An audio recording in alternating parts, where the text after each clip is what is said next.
dairy herd. Look at your WVRQ. We're in Memorial. We have about 400,000 dairy new heifers freshening in our dairy herd in Wisconsin every year. So it's extreme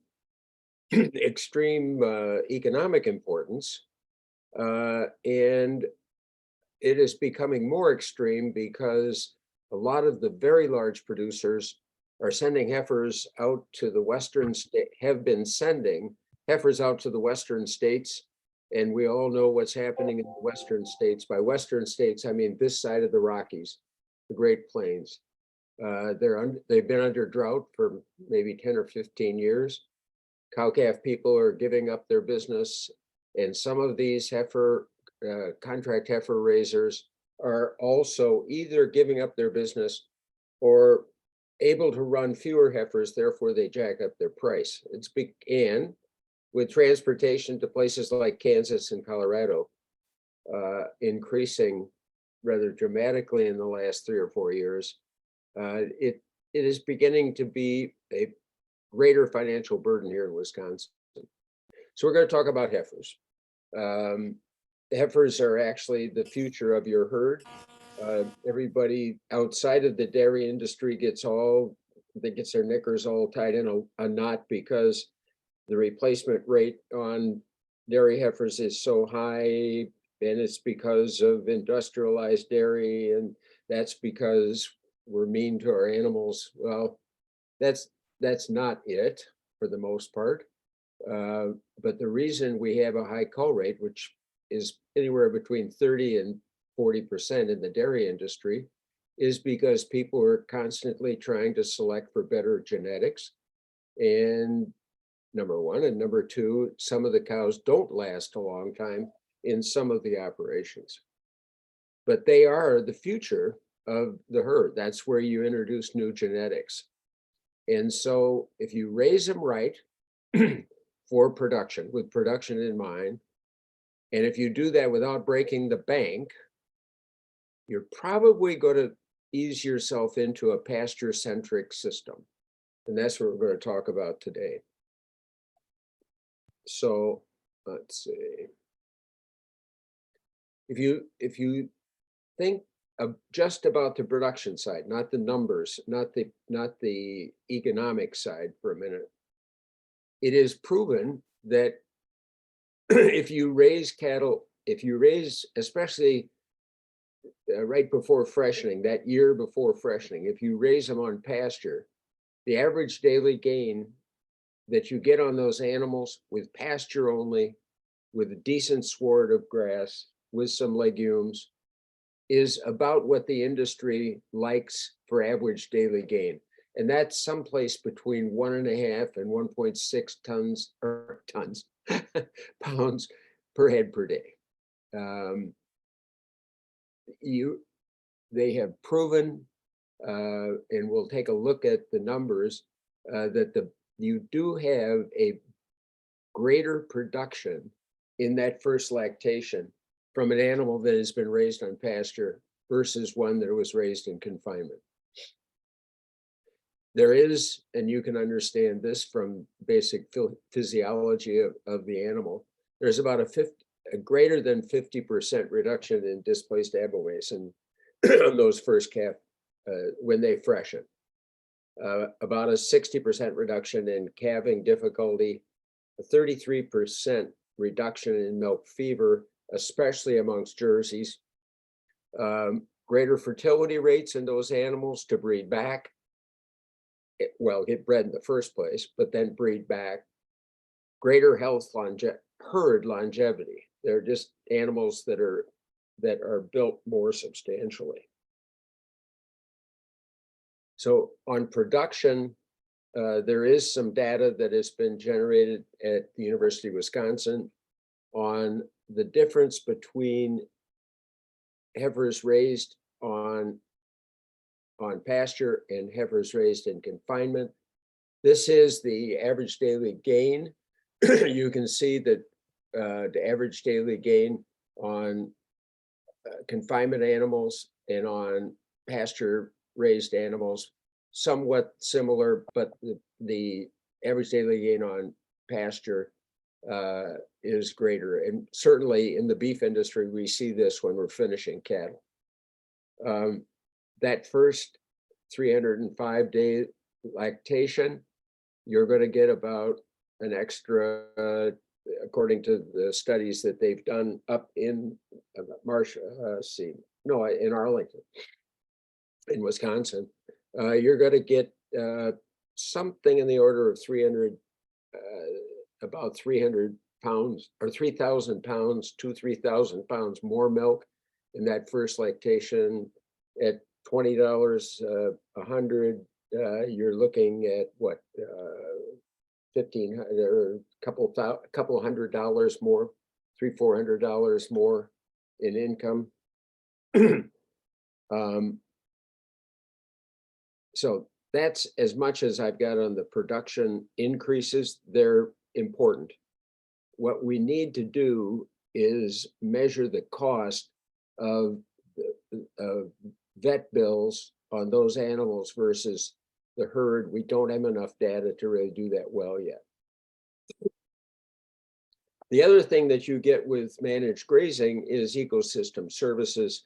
Someday somebody will figure out a way to pay farmers for that. Right now it's kind of a mess. But you do have less soil loss. You have less phosphorus loss from land, especially land that looks something like this picture.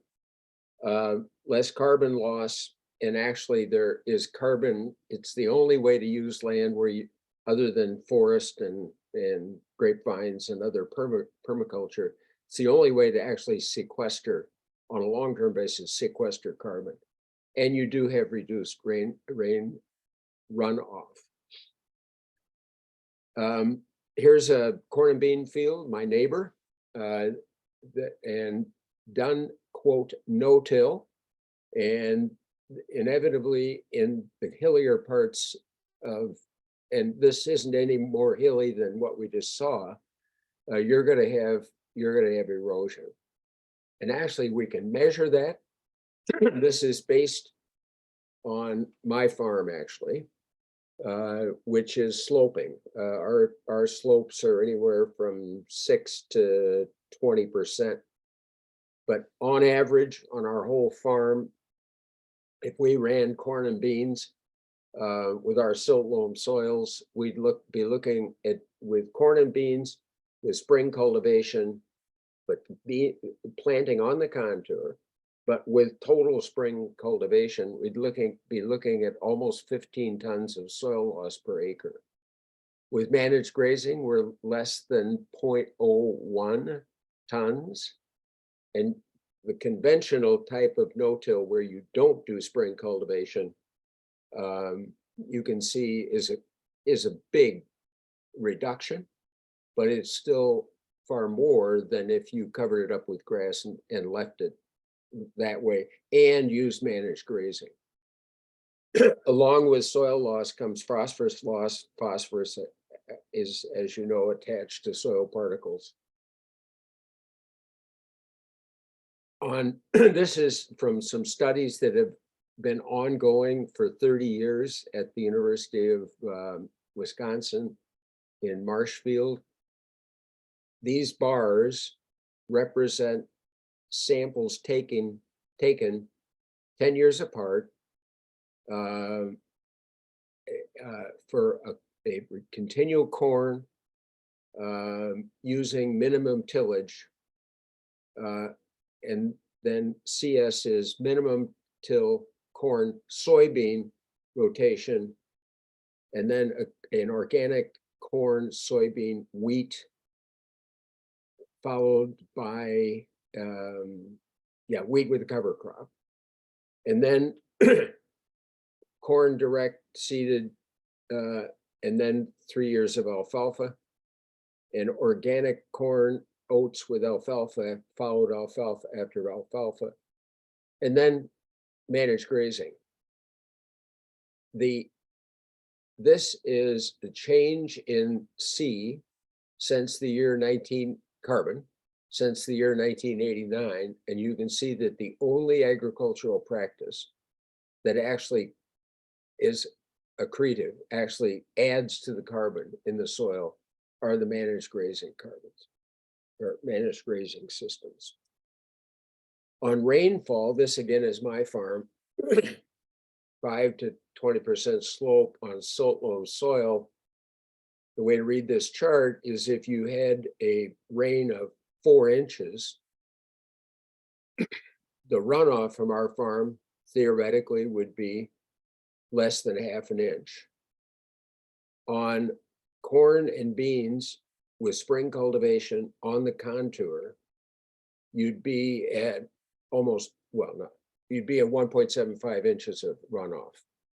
And we have had some 6-inch rains here.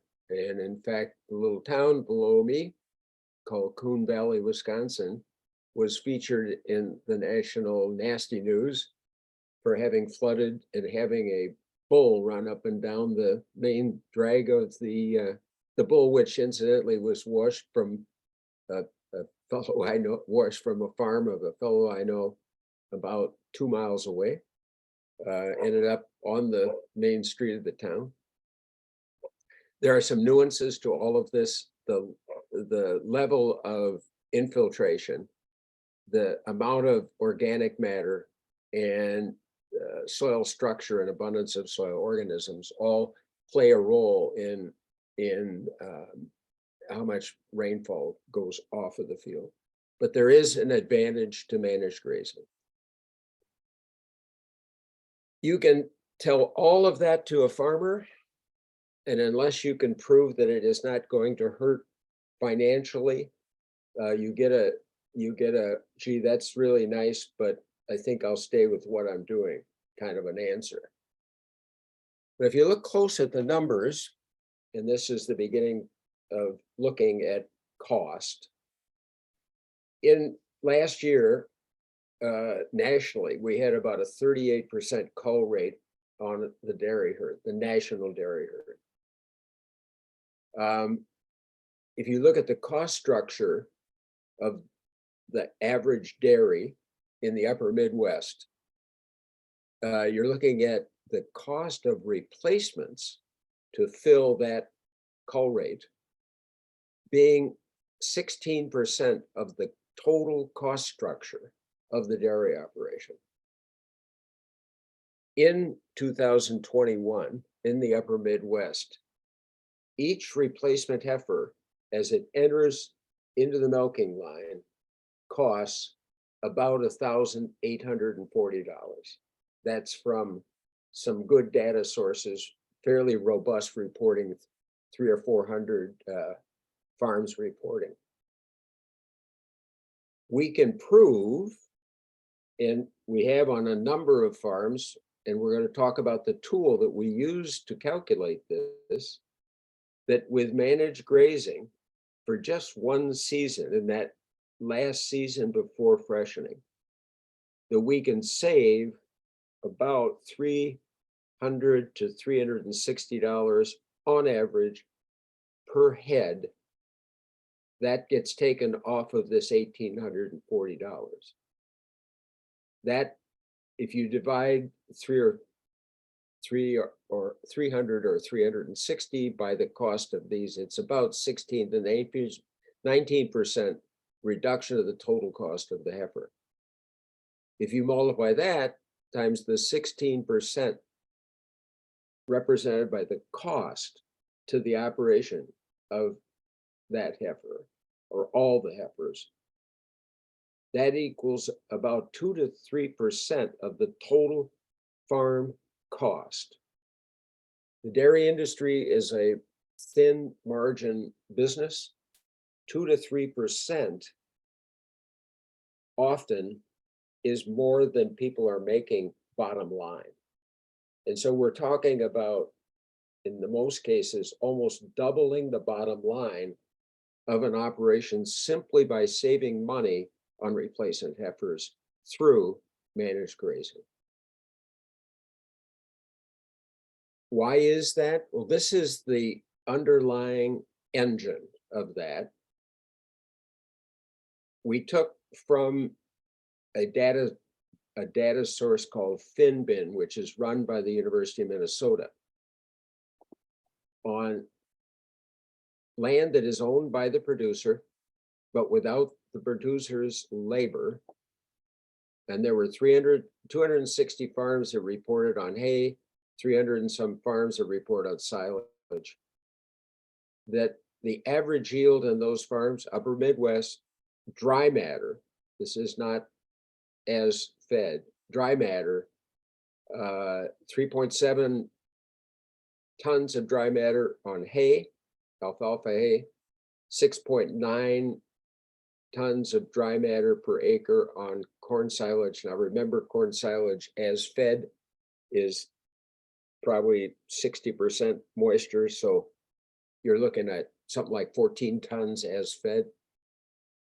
But the cost per ton of dry matter for the hay, the cash expense in the harvested year with everything in, fertilizer and so forth, was about $91 per ton of dry matter. On that included, in the case of corn silage, the cost of planting the crop in the beginning. In the case of hay, it was, if you take a 3-year rotation, which is very common in the upper Midwest, you have to prorate the year that you put the planting in. And if you do that, the cost has to be amortized over all of the years subsequent that you take hay off. You get to about a $97. $97 per ton of dry matter on the field. But then you have to handle it, store it, and there is waste in storage and waste in feeding. And I used the very lowest estimates of waste, came up with that would be about $15 per ton of dry matter, or 27 for corn silage. And therefore, the cost per ton of consumed forage for dry hay was $112. For corn silage is $118. And cost of feed per day, per head, actually per animal unit, is $1.41 and $1.48. On pasture, I did a benchmarking study of grass-fed beef producers on finishing their animals on pasture. A small data set. There were only 16, 17 farms that I rung through the ringer, so to speak. Their yield of dry matter actually consumed, this is after residual, was about 2.4 tons of dry matter per acre, but their cost was only about $20 per ton of dry matter. All of those, with one exception, use no fertilizer because they had a high legume content that gave them nitrogen, and they were pretty good about spreading their animals out over the paddocks when they rotated from paddock to paddock. And bear in mind, in the beef industry and in the heifer raising industry, the animals don't have to come back to the barn. They can stay in a paddock. So all of the manure and urine that they excrete stays in the paddock. That's the reason this number is fairly low. So this is about $50 per acre, because this number, $20, is on harvested. But there is no, this cost includes interseeding legumes where necessary. So there is no planting cost after you get the pasture established. There is no harvesting cost because the animal does it. There is no waste other than residual, which is taken into account on the yield. And so this $20 slips right across from without those burdens and represents the cost of dry matter actually consumed by the animal. On an animal unit basis, one animal unit, that's about 25 cents per head per day. This is the engine that makes pasture economically a winner. Is it as good from a nutritional standpoint? Yes. This is the nutritional from NRC, National Resource Council, rack up of good alfalfa hay, corn silage, whole corn, energy components, NDF, nutrient or neutral fiber, protein, total protein, and TDN. Just looking at TDN, which is a combination mainly of growth, the growth and of the ability to grow. Alfalfa hay alone is about the same as a database from the University of Pennsylvania with 20,000 pasture nutrient studies that came into their lab over the course of about 25 years. It's called Dairy One. And sometime because you're in the dairy industry, you might go to that website. It's everything that University of Pennsylvania does with dairy information. It's about a push between alfalfa hay, TDN on alfalfa hay, the components for maintenance, energy for maintenance and energy for growth are a push. And the only thing that's a little shy is protein. But it's just pure alfalfa hay is not a bad feed. We have done some enhancing on our pastures, which would be better than what the Dairy One MMG. This stands for mixed sward, mainly grass, which the description includes a 30% component of red clover for the most part. We did a little experiment with the University of Wisconsin where we interplanted. We didn't tear up our paddocks. We interplanted non-infected fescue, tall fescue, and a New Zealand style improved white clover here in Vernon County, Wisconsin. And here's the nutrient rack up that we were getting. A higher component of maintenance, higher component of growth energies, a really attractive TDN, and both of these are driven by the grass component, I believe, but also the white clover, and protein below alfalfa hay, but certainly in the range where you can grow animals. And so this is the reason I say that you can finish a dairy heifer just dandy with pasture only. So if you go back to my big data source on the cost of replacement heifers, you'll notice something very interesting. That while the average is about 18 something right in here, in this middle 20%, the worst producer in terms of cost was at 2,300, and the best producer was at 1,288. Now, there may be weird reasons why somebody maybe didn't report correctly or something like that, but even back here, you're below the average for the industry. At this, if you look at both of these 20 percentiles. What this says to me is that the people that are in the high by high, I mean the least expensive categories, know how to feed better. These guys, this is feed cost. Blue is cost of feed was 1,300, and these guys over here were 500. And so that's a huge difference.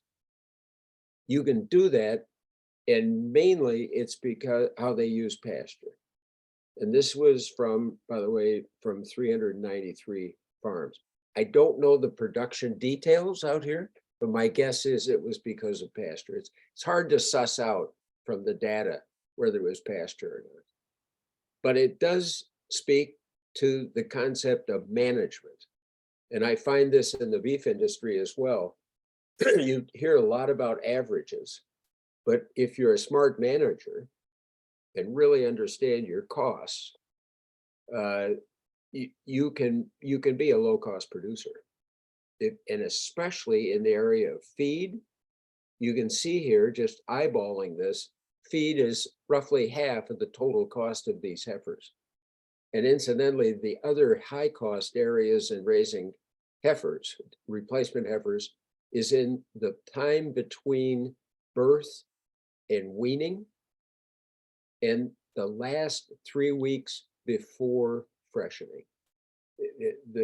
That is the most dollars per day that you get into these animals. And how you manage that is driving this downward. So what we're going to talk about today is a tool that we developed at the University of Wisconsin. I say we, I'm a consultant to this group called Grassland 2.0. And this is sort of my area of consulting, is numbers, dollars and cents. The beauty of this tool is if you go back and show this to a farmer, to a producer, she might say, or he might say, yeah, but that's average. That's not my farm. Or these guys that raised an animal for $1,200, you know, they have a special. It's just like what I said a minute ago.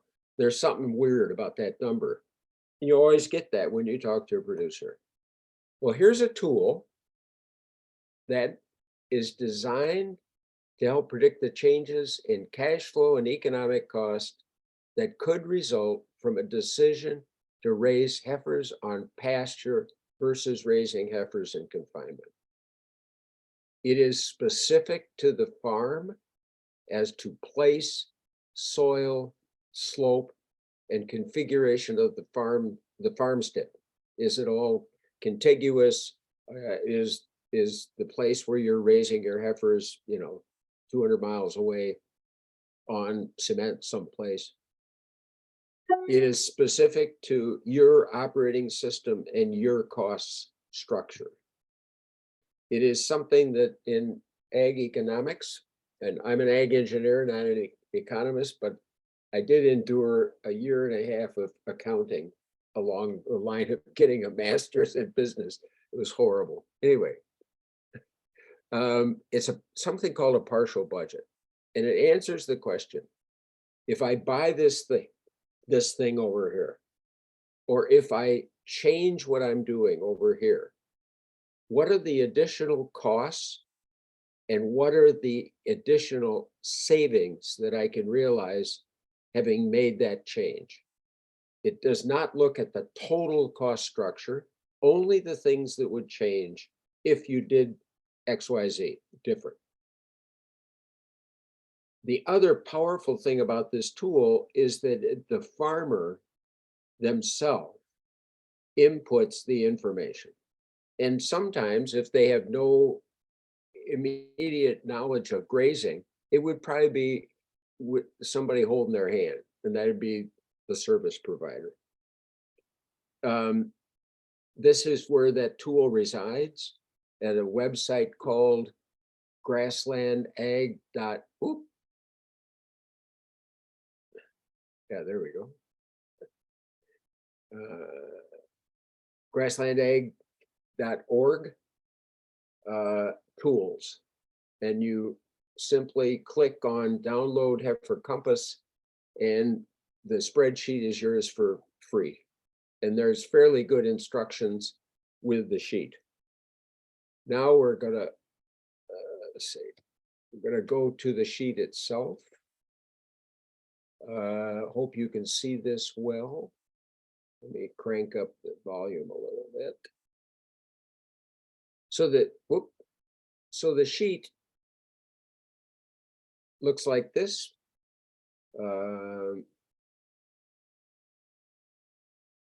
It's formatted so you could print it out if you wanted to on 8.5 by 11 pages. It tells how it was created, and it has on this first tab a user guide. What do all the colors mean of all the boxes? How is it developed? How to use it? And then sheet by sheet goes through the compass and tells you how to fill it out. And sheet by sheet means that you go through about 5 steps. I'm sorry, 4, not this one. About 4 steps of inputting. And the structure is that you do a pasture heifer balance, which is, for all intents and purposes, exactly like a pasture plan. And I'll show you that in a minute. Pasture feeding plan. This is to assure that you can meet the performance goals of gain per day on the animals that you're actually putting on the land. How much it costs to set up the pasture and how much will it cost to operate the pasture going forward. And then you put in the existing cost of raising heifers, and the final page analyzes one to the other. So going into the first page, it looks like this. And I put in some fictitious numbers up here. Again, we'll make this a little bigger. Up here, we're putting in, okay, I've got an existing grassland that I'm using as a set stock, just putting the animals out there and not rotating them, not improving it. And I want to convert 20 acres, that's 20 acres, 20 acres of conversion from cropland. And I get on the, and anybody in the United States can do this, get on the web soil survey or have the local NRCS office help you do this, or a pasture planner in your state. And certainly we've got a lot of them running around Wisconsin, and figure out what is the dominant soil in pasture area of interest number 1 and pasture area of interest number 2. I picked 2 soils that I know very well because they're the dominant soils on the land that we have here. The NRCS has something called a forage suitability group. So this much of this sheet, you can easily fill out based on, at any place in the United States, based on working with NRCS or directly with the soil web survey. That identifies the soil you're working with. Then you have to identify some issues of management and issues of soil. And for Wisconsin only, we have an app right here that you'll find if you download the sheet. And if you click it, we've made this very simple. You go out to a website that, I don't know whether my computer is strong enough to do all this. Yes, it is. Where you select the soil that you have found from the spread or from the soil survey, the county that you're in, the type of soil, and I think the soil was Pepin, the symbol that you get off of this survey, You adjust for how much organic matter you have in it, and you predict. And incidentally, the forage suitability group, which is common language in NRCS, you predict and you get a graph like this, which shows you for low yielding grass, and they're all specified in the note, medium yielding grass and high yielding grass. These are the yields in tons of dry matter per acre that you will get if you move to get an occupancy less than 24 hours, 24 hours, 3 days, 7 days, or just have continual grazing. This can be seen in tabular form. And incidentally, if you're not in Wisconsin, this is something that is NRCS orthodoxy. And you can ask your NRCS pasture planning guru if he or she can give you this, and they can. And it gives you for 1 day occupancy, etc., all of these. You can copy this table over to this cell, and it populates all of these numbers.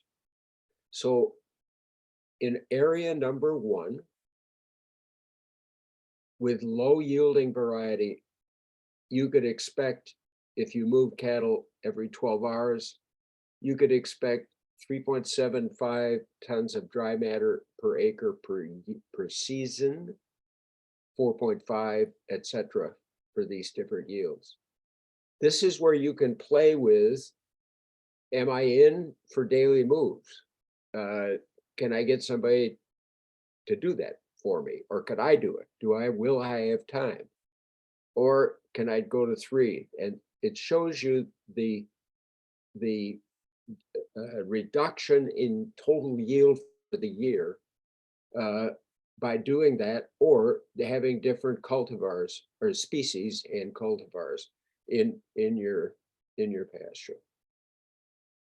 Okay, then you go down here and you say, okay, I'm up for daily moves, and in the place that used to be old pasture, I think I can sustain a medium yielding variety of grass with a 30%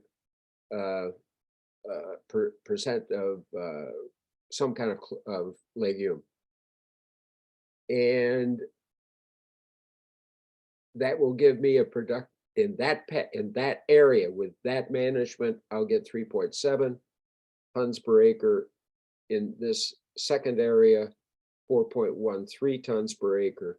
And for my pasture that I've said I'm going to devote to these critters, I can get 118 tons of dry matter for the season. Residual is what is left behind after you graze. 25%, if you go in at 12 inches, 25% is 3 inches. You can change this up to, a lot of the NRCS guys around here are using 50%. But if you push them, they say that's very hard to maintain. So anyway, that's up to you. And then you can pick whether so we now know how much grass is available. Now we want to know how many animals can be carried on that grass, large or small breed animals. And there's drop down that cleverly says large or small. We're mainly in the dairy industry thinking Holstein or a colored breed, Jerseys most likely. Are they bred or not bred? Again, a drop down.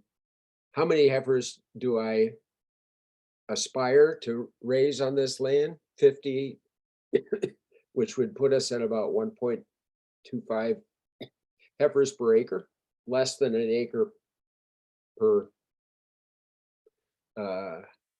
per head, or yeah, per head per animal unit. How big are they going to be when they go on the pasture? And what is my target annual, my daily rate of gain?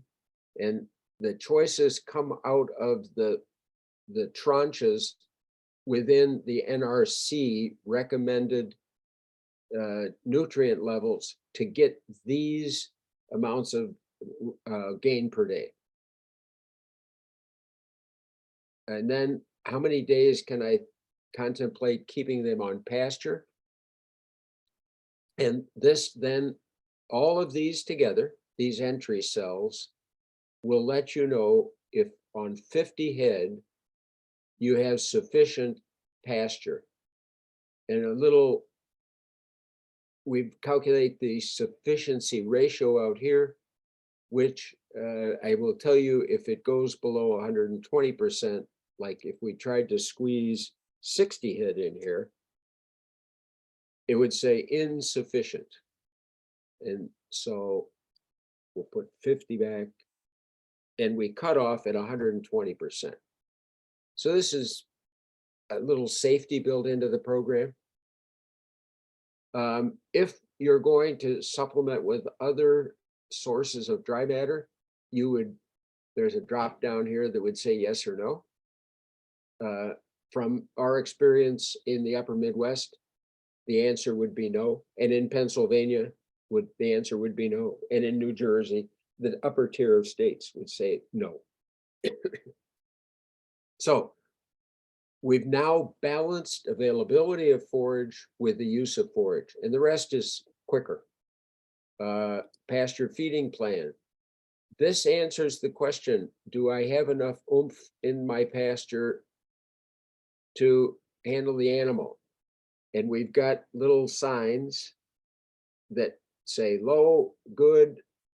Over here, we've got low, good, too much, not enough on dry matter intake per day. But in this case, that University of Pennsylvania Dairy 1 pasture nutrient rack up consumed at about 3% of body weight per day is enough to meet the performance goals that you put on the first page. The only thing that we have to input on this page is, because we're going to calculate cost, how much other stuff am I going to put in these animals? Mineral, perhaps salt, some of, especially the organic producers around my neck of the woods use kelp. I use kelp as a pink eye preventive. It's the local extension guy says it's pixie dust, but anecdotally I can say it works. The next thing you need to do is figure out how much it costs to set the pasture up. And there's 2 ways to do this. Oh, first, before we do that, let me make it a little bigger for you. You have to determine what rest period is appropriate for your area. Around my neck of the woods, which is in the southern half of Wisconsin, right next to the Mississippi River. 21 days in the spring is very common. And in the fall, we're stretched out probably more than 35 days. We graze a lot of hay land, so it's hard to really think of that, but 35 days. This will then determine how many paddocks you need, which will determine how much fencing of what kind you're going to use, summer and winter. And obviously, and you're going to be experts at this by the time you get out of the course, this might be permanent fence. This might be done, this paddocks in the summer with polywire. Okay, then we ask, I want to enter detailed information on a pasture establishment. That's planting the pasture, of fencing and a water system. Yes or no? Or your local NRCS person may be able to tell you roughly in your area how much it costs per acre to establish pasture. So there's two methods. For this example, I think I use, yeah, the long form.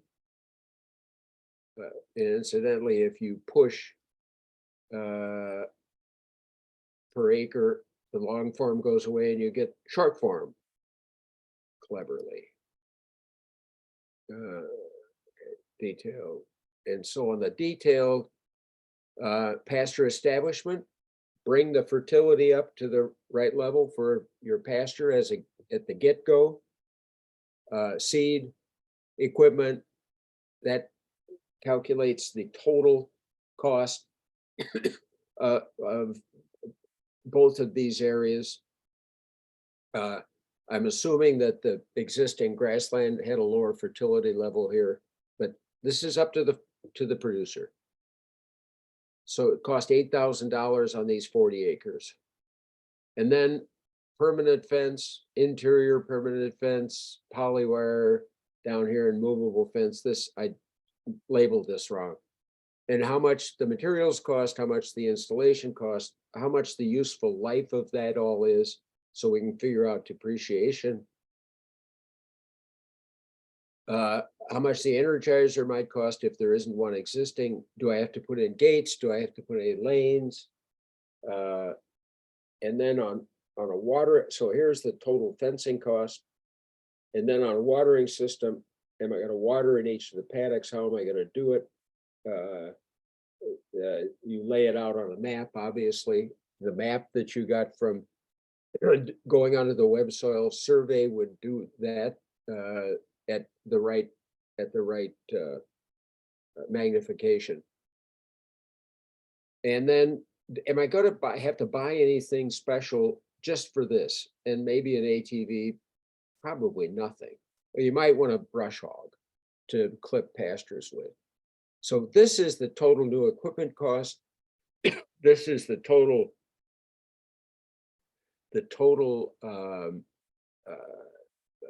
infrastructure cost. Therefore, the total upfront cost for the first cost is $21,000. Now, if you're doing this on your own land, there are government programs that can help you out on this. In fact, probably pay most of this, except for this ATV. Government's not going to buy you an ATV. That's first cost. And then on operating cost, labor, we ask what activity you're going to do, and we've overkilled here with the description.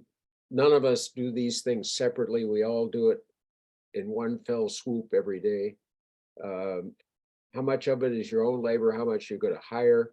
If you hire it, how much you're going to pay? And then other things, ongoing seed. This is frost seeding of a legume. If you've used red clover, you're going to have to use it more frequently, every 2 or 3 years. Any fertility that you would add, supplies, operating or equipment operation.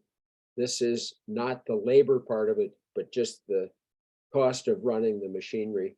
And you can get this kind of data from, I thought we had a link here to Iowa State University. It has a really good equipment cost operating spreadsheet. And then again, back to this mineral mix, this gets picked up from where you entered it on the previous page, but now you put in price per pound. And so operating cost then is labor, stuff you write checks for, and also stuff you write checks for, mineral, salt, kelp, whatever. This is the total operating expense. So that's that. And you now go to the existing heifer raising operation. And we give a choice here. This is very typical in our neck of the woods. I raise the heifers on my farm. I raise my heifers are raised by someone else. If you put raised by someone else, the math is extremely simple. total cost for the heifer raising. And this is usually denominated in dollars per head per day for as long as those animals are on somebody else's place. And by the way, one of the business opportunities that you can evaluate with this tool is question, I have a bunch of paddocks set up. Could I make money running heifers for someone else? And certainly, if you went back to the first two tabs, you could figure out how much it would cost per head per day. And that would be your cost. If you knew what somebody else was paying, your pricing to them would be someplace between your cost and what they're paying now. So, and this is not an unfathomable number for the number of heifers we have, about $2.82 a day. And that's what the Finbin numbers would tell you. So if we go back to I raise heifers on my farm, we got the long form now. And now we have to fill out, how do I feed my hay? What is my ration? Does my ration meet my performance goals on the animals?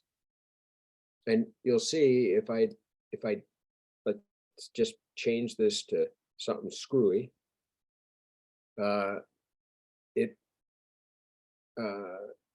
It will tell you, like if I put, I forget what I had, like that. If I put way too much, it would not work out. And then of the feed, how much, what is the pounds per day? This is automatically filled in from above. Pounds for the season, tons as fed for the grazing season. What unit of measure do I buy them or measure them in? All of these feed sources. And how much do I purchase and how much do I raise on my farm? And of the stuff that you raise on your farm, we go down here and ask for how much it costs you to raise that stuff per ton or whatever unit you picked.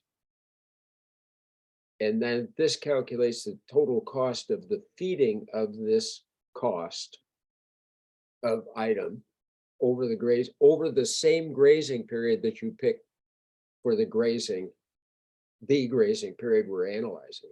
Then you put in mineral mix, salt, whatever you have there. And labor. So feed, labor,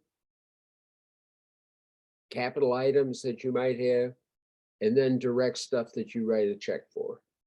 So this then calculates the operating cost per head for the grazing, per head per day during the grazing season for the confinement operation.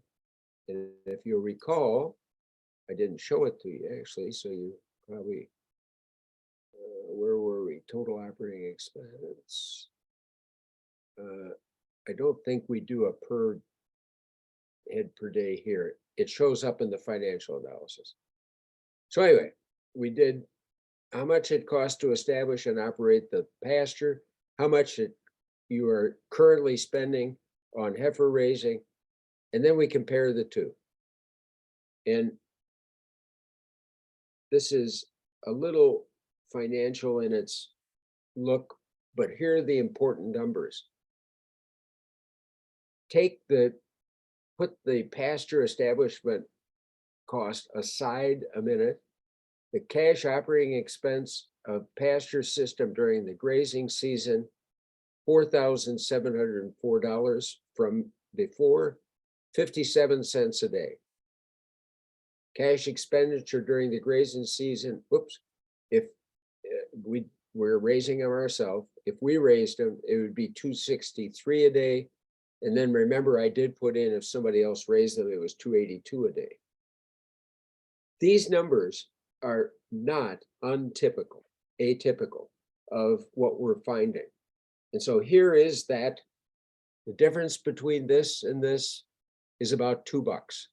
over a grazing season of 180 days, it's $380 or $360. That's where I got this $300 less cost to raise a heifer.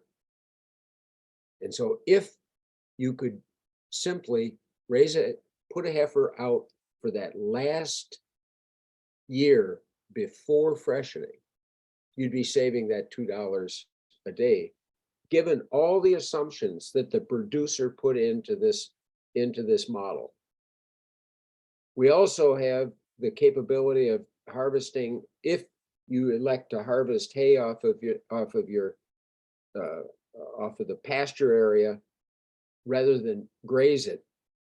We put the ability, you could input how much did I harvest and what could I sell that for, and that helps the grazing numbers. And in a good year, that would be exactly what would happen. And then we take into account down here, and we won't have to get into a lot of detail because of the time.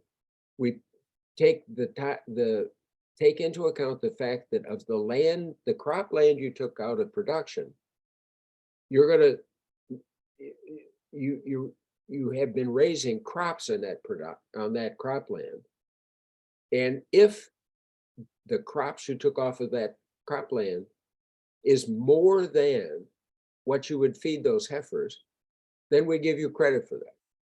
Actually, it hurts the comparison against, I mean, it makes the comparison less attractive if you took a whole lot of cropland out and didn't use, and it had not been using that cropland to feed your animals. And so there's the rack up now with a depreciation. This is the non-cash expenses, and you'd be saving a couple dollars a day. So that's this tool, and it's free. You can download it, as I mentioned, and from this page, and we've got smart people standing by to help you hold your hand a little bit if you need, and they are all delineated in that first page of the compass. When we post the recording, Jim, on our website, we'll be sure and add a link to this okay, good. spreadsheet so that people can find it easily. Yeah. We're about up on our hour at 12:30, but does anyone have any questions for Jim? And Jim, just any last words? Well, actually, if there had been questions, you could have asked them ongoing. It would have added a little bit of time, but not much. If you think of anything, give us a whistle at CIAS or Grassland, and the numbers and everything, the contact information is on these spreadsheets. You know, it may be that after you graduate from the Dairy Apprentice Program, that you'll you'll most likely be on farms of middle size, probably not in CAFOs. And the middle size farms here in southwestern Wisconsin are struggling with this. By middle size farms, I'm thinking of some dairy or some organic farms that are 280, 260, 280, 300 head operations, and they're running out of land to graze their heifers. But under the organic rule, they have to have so much grazing for all of their ruminants during the grazing season, and they're looking for people where they can graze. It is a business opportunity. So it's number one, a cost saving for the dairy producer themselves. Not only a cost saving, a labor saving activity for people producing milk. But number two, even for the CAFOs, they want to outsource this as well, because they've run out of land basically close to their operations, and they've been sending them to places that are becoming very expensive. So this is a business opportunity. So not only do you raise a better animal, do you treat the land better, but you can make more money at it. As the young people say, it's a win-win-win. That's great. Any questions for Jim? As he said, later, if you're using the tool or if you think of a question, don't hesitate to get in touch. We'll add your contact information, Jim, in case they have questions after the fact. So just thank you so much for being with us. This was very informative and helpful, and we appreciate your time, Jim. You're quite welcome. Thank you. All right. Thanks, everybody. Have a great day.